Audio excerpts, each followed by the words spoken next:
The Institute of Social Research at Columbia was closed in 1950 when Max Horkheimer returned to Germany to play an important role in the denazification program.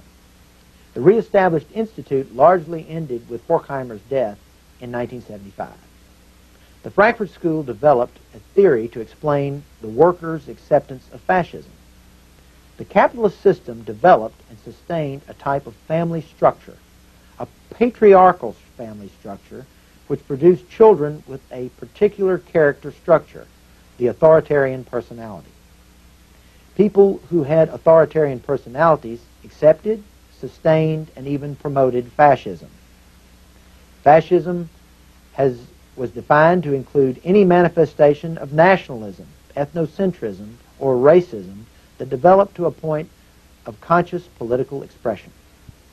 From a Freudo-Marxist standpoint, people with authoritarian personalities were mentally unhealthy.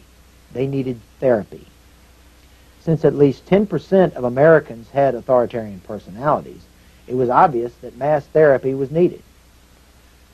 This went beyond the Freudian couch and talking cure. The mass therapy was to be carried out through the public education system and the mass media.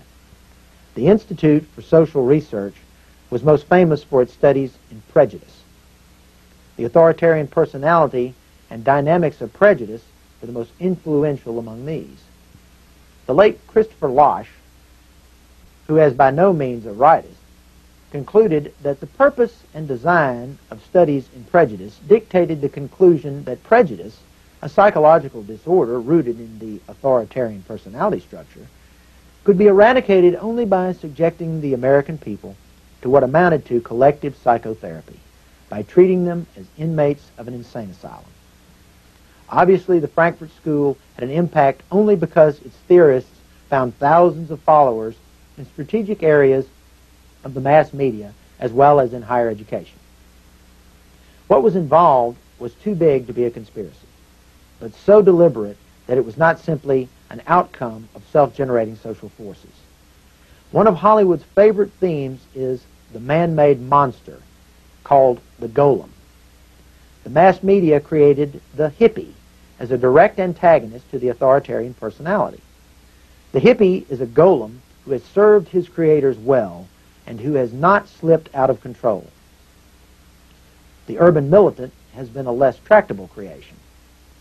It is no accident that now one television program or motion picture after another hammers at the same themes: the stupidity of fathers, the children who know better than their parents, the liberated female who rejects motherhood.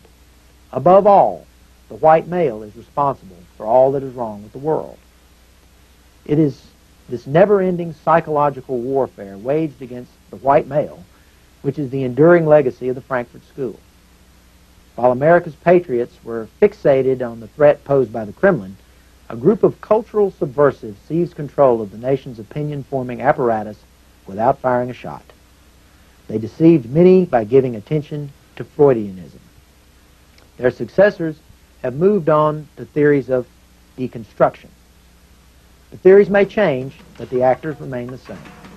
Their goal remains the same: the gradual but total obliteration of our nation and our people.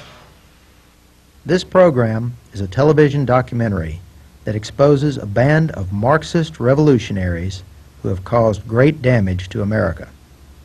This is the story of the Frankfurt School.